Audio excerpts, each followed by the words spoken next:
we've now told you about the different kinds of immigration and how that system works. And in New York, you can see this play out right now with the asylum seekers in real time. The city and the state still don't have a long-term strategy to house those migrants while they wait for a decision on their requests for asylum. And because it's so early in the process, those migrants aren't allowed to work either. Some say these issues are just a symptom of a larger problem, an immigration system in the US that's long overdue for an overhaul. And on that point, there are two people with a few ideas. Those are Murad, Executive Director of the New York Immigration Coalition, and Dr. Dina Refki, who leads the Institute on Immigration Integration Research and Policy at SUNY. We broke it all down at a special panel discussion at the New York State Museum. So I wanted to start with kind of immigration in New York. I think the attitude towards it has changed over the past year because we see asylum seekers coming in. So the situation has changed in that regard. Across the US, I think that it's seen differently. So I want to ask you both first, kind of how you see the attitude towards immigration in the United States right now. And we can start with Dr. Refki. You are right, Dan. There's always been that tension between seeing immigrants as assets and welcoming them into our communities with open arms, helping support their settlement process. And on the other hand, there are always forces that see immigrants as vilified, demonized, and throughout history, this pattern has been in existence. People feel fear. They're acting out of fear of limited resources, of changing the status quo, burdening cities and localities, but also people, on the other hand, understand that immigration, or we are all immigrants, that welcoming refugees or people who need protection is really part of our ethos and our values as Americans. And it is enshrined in our humanitarian laws, in the international laws, and we have an obligation to welcome immigrants and refugees and asylees and provide them with fair, transparent, and due process. Very well said. Murad, what do you think? I agree with Dr. Refki and think that, you know, if you look at the spectrum of immigration in this country, the United States is turning 250 years old in a couple years. 250 years old. And we are still considered a baby democracy because equality, actually, we're still fighting for it, but generally speaking, didn't happen until the Civil Rights era in the 60s. So we're in this moment where the United States has really tried to embrace diversity through the enormous fight of the Civil Rights era to actually give people equal rights. And then if you look back, as mentioned, at the pattern of history with immigration, you end up seeing that with every ebb and flow of a new population of immigrants, you see the same, it's literally stock, it's copy and paste. You see the same anti-immigrant narrative for either community, right? So I think as a nation of immigrants, it's quite ironic that we continue to double down in our scarcity mindset when this nation is one of the, or if not one of the richest nations in the world, and New York State is one of the richest states in the nation. For us to continue to have that mentality of, well, I don't have enough, how are we? It's not about, I think we have to remove ourselves and think about our global community and how are we showing up in that moment to offset some of this negative stuff that we're seeing nationally, but also across the state that just recently we started seeing. Right. Do you think it's for both of you, do you think it's more a fear of scarcity or more a fear of the unknown? That's where I get lost in this a lot of the time, is when I hear people echo anti-immigrant sentiments, but they don't really know anything about kind of the immigration that's coming in and why those immigrants are coming here and what those immigrants are going to be doing here and what the status is of them. Where do you think that fear comes from? And we can start with Dr. Refki again. It's complex. It's a very complex situation. And throughout history, again, we've seen this phenomena intersect with race, obviously. So racial diversity is very threatening to some people, that it will change the demographic makeup of the country. So you'll see reaction to people of color becomes very different from the reaction to Europeans or refugees from Europe. And so there is fear of scarcity of resources, but there is also fear of that demographic change, which is already is happening and is projected to keep happening as we move forward. Murad, just on that same question, you and I spoke last week for New York Now about this issue, about immigration, asylum seekers, everything like that. How do you think politics gets into this? Because sometimes I feel like when we talk about this immigration debate, people are often just echoing things that other people have said and, you know, not looking into it and don't have the facts of the situation. Do you think it's just as driven by politics as fear? Or I guess those two things are probably pretty intersectional. I think politics is driven by fear, yes, in general. So I think the way in which we see lightning rod candidacies actually take shape is through eating at people's fears so that they actually feel a connection to the candidate who is saying the fearful things. And I think the more it gets said, the more it gets mainstreamed, and then that just becomes fact when it's not.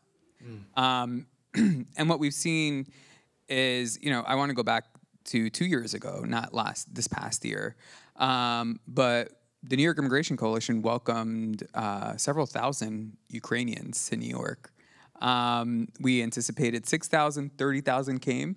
And I think that no one actually is paying attention to that community specifically here in New York because they are white immigrants.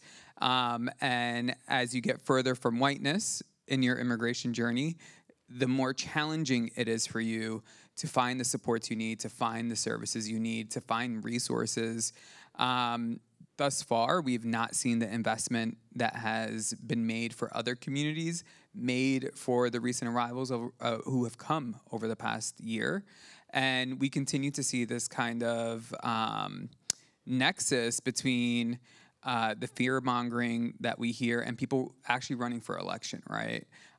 So if you look at County Executive Steve Newhouse, no one would know he's the Orange County County Executive. No one would know he's running for re-election because he's constantly putting out these really horrible press releases about how horrible, you know, what's happening with the resettlement in his area is, and that, you know, safety and danger and all these things, which if you just did a simple Google research tidbit and like went to any academic institution, you would just naturally see that immigrants actually make communities safer.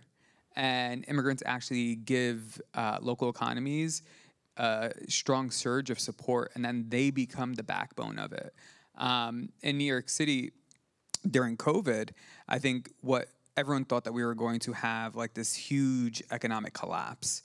And while the economic engine was slightly hurt, what actually sustained our economy, not just in New York City, but across the state, was immigrant small businesses. And a lot of frontline workers who And the frontline workers who were immigrants. Yeah. Healthcare workers, people delivering food, people still working on the farms, harvesting the food we eat, nourishing us. So I think for us, I think the fear is very based in irrationality as opposed to fact or rational, any rational thing that you can point to. It's just a talking point that then gets picked up and mainstreamed and then continues. You know, what's the saying? You know, you could say a lie and it runs a million miles. If you say the truth, it doesn't go very far. I think that's the situation we continue to find ourselves in. I think so too, and I think as we talk about this, a lot of this is kind of snowballed by a lot of misinformation and a lot of bias too that kind of couples in and brings it all together. Before we kind of narrow down into the asylum seeker conversation about it, Dr. Refki, I want to ask you just on a wholesale big vision. This is a big question. How does this change? You know, how do you think the U.S. ever gets to a point where a new population of people immigrates here and we all just say, great, welcome? Well, I think it's not going to be, unfortunately, in our lifetimes, but every research says that the younger generation are more progressive, are more tolerant than the older generation. So we are hopefully evolving into this ideal state where we welcome everybody and we don't look at people based on their racial makeup, but on the merit that they have. So I'm optimistic that we will get to this point. I mean, the statistics tell us that by 2020, I think 2050, this country is going to be a minority majority. And so the demographic changes are also going to change the equation, I believe. In New York, I feel like we, as a population of the state, sometimes view immigration differently because of our, we have the Statue of Liberty in our harbor. We have Ellis Island there, as we just saw. I was a public school student in central New York who got the opportunity to go to the Statue of Liberty as a child and learn about it and why that's so important. And I was traveling at the time with a group of students from Costa Rica who were exchange students for us, and just sharing that culture was really important to us at the time, just kind of exchanging ideas. As we look at this on a much grander scale right now, with asylum seekers coming into New York, we don't know how many have come in over the past year. I think you had told me last week maybe 100,000, somewhere around there. It's a big population, and in some ways we can see this play out in real time, how policy directly affects these people and what we can do to make them feel more comfortable here as asylum seekers. Murad, I want to go to you first on this. I asked you this last week. How do you think the state and the city have done with this situation so far? I think we started actually receiving people back, I would say, in March and April directly from the southern border who were being bused initially to Washington, D.C., and then were being supported to come to New York City because that's where their final destination was going to be. And we immediately met with the city and said, hey, this is happening, and you might start seeing an uptick in individuals arriving at the shelter system. We just want to make sure that the frontline staff understand that these people have, these are their rights, and this is the type of support that they need. And then fast forward to August 5th, we're almost at the 1 year mark of the first bus coming to New York from Texas, and between June and August, we asked the city to do three things. One is emergency expand the shelter system, invest in emergency legal services, and then invest in community-based supports that will support people in actually becoming self-sufficient so that they're not in need of city support anymore. We got one of the three immediately, which was emergency expansion, and I give credit to the city. And I think that sometimes it's easier to criticize than actually give the credit, so I'm giving them the credit for being able to do that. I think that they've had a number of missteps that were easily avoidable, and actually aren't taking the perspective of how do we solve this issue for the long term, and how do we make sure that we're supporting people but also doing it in an economical fashion, right? And I think our recommendations are rooted in what we also see are issues for historically unhoused people in New York City, and I think the city doesn't like that, because that is an entire industry, right? It's people who, private institutions that are thriving in this moment. And for us, we see it more economical to actually support people into getting to permanent housing than actually keeping them in shelter. One thing I would say on the state level is that, we immediately started advocating to the state when we started seeing the numbers actually increase significantly. And to the credit of the governor, she made additional funding available, right? And that was immediate. And then as we went into the budget season, she made more money available to support the city in their efforts, but also nearly quadrupled immigration legal services funding, which, if you've been following that fight, it started off, even the fight to create the Office of New Americans, which manages the money and makes sure it is spent appropriately, has been a almost decade fight, right? And for us to get to this point where we're having that level of investment is a huge victory. I think people are doing the whole, I'm going to stand back and wait and see what happens and plug in where I can. And that's not the leadership we need in this moment, though. We need people to come to the table to actually have really creative and innovative ideas that are going to be outside of the box, because this is what the moment calls for, and we're not seeing that. Dr. Refki, I want to ask you the same question, but also kind of ask you, in a situation like this where we have a lot of immigrants, migrants, asylum seekers coming to New York, is this kind of the typical thing that happens? Is they come, we scramble and kind of figure it out? Or are there more permanent systems in place, or should there be? Yeah, I think, Dan, there is really a consensus now that we have a broken system, a broken immigration system. We have a system of asylum that is not designed to accommodate mass immigration. It really is a system that is designed for individuals who are facing persecution based on the religion, race, nationality, political opinion, or membership of a social group on a case-by-case basis. But then when that system, it becomes the only channel for people to migrate. And so in the absence of any alternative, that system crumbled. It really fractured and disintegrated. And it could not accommodate because it's not set up and designed for that. We need an alternative system that really, policies that are driven by humanitarian needs, by considerations of the dignity and respect for people, and a system that accommodated labor and family migration, because we need them. They need us, and we need them. There is a massive shortage of jobs in this country that can only be filled by immigrants and people coming into this country, but we are not, we're making them wait for a year to get authorization to work.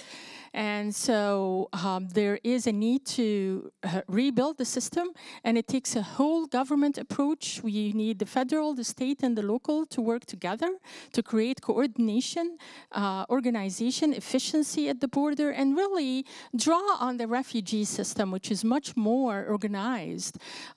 It's much more endowed with resources to settle people who come, support them, provide what they need in terms of employment, education, housing, and health services. So we need to fix the system. If we don't, then we're always going to be dealing with this emergency situation. We don't have plans, we don't have systems to accommodate, and we're always going to be really making people more vulnerable and adding to the people who do not have legal pathways to citizenship and settlement in this country.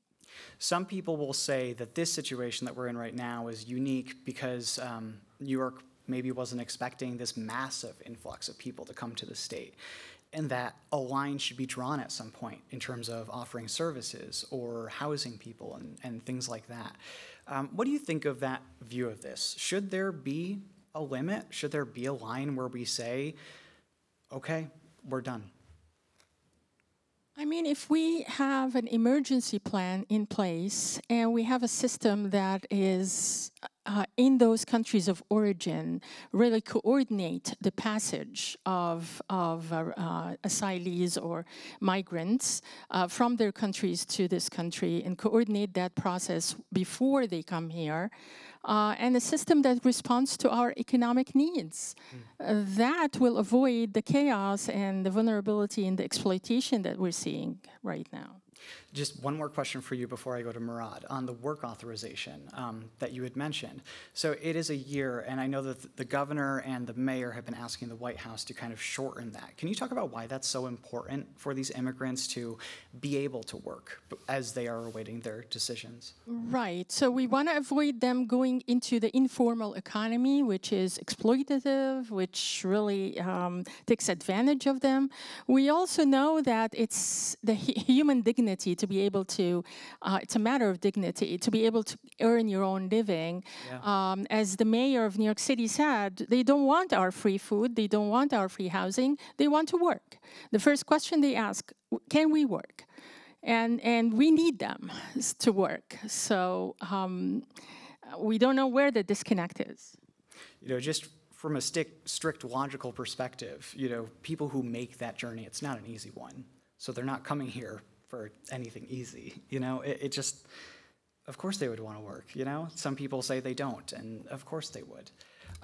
Murad, I want to go to you kind of from more of a policy legislation perspective in a little bit, but first, just moving forward as the state continues to respond to this, where do you think there are areas, avenues for making this smoother moving forward? Is it more housing? Is it just that work authorization, or is it something else? I think it's everything. And I think the bigger piece here is that everyone mistakenly calls this a migrant crisis that we're dealing with when it's not. It's actually the state and our different regions in New York have been dealing with an affordability crisis coupled with a housing crisis, right? So that in itself has been something that we have been talking about for a long time and ignored on, right? So when people started seeing their eggs going up to $8, right, it was like, what the hell is happening here? No one was paying attention to the affordability crisis that people were screaming about. Like, if you can't buy my mom always told me when I was a kid, if you don't know the price of a gallon of milk, you are not actually in tune to reality. I use that same exact one all the time. So you and my mom must be good friends. Yeah. And, I bring that to our elected leaders and tell them, what is the price of a gallon of milk today? And I can tell you that many of them do not know. So for me, it's always going back to like the folks, we will be known about what we've done in our country, in our states, in our local towns, and our legacies will be how we treated those who are at the margins. And I think for folks who are in power, they need to understand what is happening on the ground. So when we talk about what is the path forward is a path for everyone. This is not a migrant situation. This is not a historical New Yorker situation. This is an everyone situation. And instead of seeing this as a challenge, which people have continued to talk about it in that regard, it's an opportunity. We have over 5,000 agricultural jobs that have been vacant. Our fields are not going to be harvested. We have over 10,000 hospitality jobs. We have so many jobs that are just languishing across the state. And instead of being like, hey, we have over 100,000 people here who want to, find work, we're seeing it as like, oh, well, I don't want to deal with this. The solution is a statewide coordinated effort that is in partnership. And I think that's a key word, in partnership, between the federal government, the state, and localities with the S, because localities, multiple localities, not one locality dictating to other localities what to do, in partnership with the community-based organizations on the ground who are doing the services and have been doing them without any support. So making sure that the ecosystem is there and strong to support however many people need the support, right? And I think when we move away from the scarcity mindset and actually think about it, $1.8 trillion of our state economic well-being is already in large part to a quarter of the population. Imagine if we were able to invest a little bit more to support new folks who, in New York City, by the way, the adults who enter the shelter system are actually only staying 30 to 45 days. They're not staying long term. And we want them to get work authorization as quickly as possible, but also understand that people will work as they see fit to make sure that they're able to support themselves. And people do quickly get a job in the informal economy and then start supporting themselves to rent a room or get a shared apartment and move forward that way. So this is already a community that's illustrating to the general public. And they've told this to me when I was welcoming buses at Port Authority. They're like, we don't want your help. We want to work.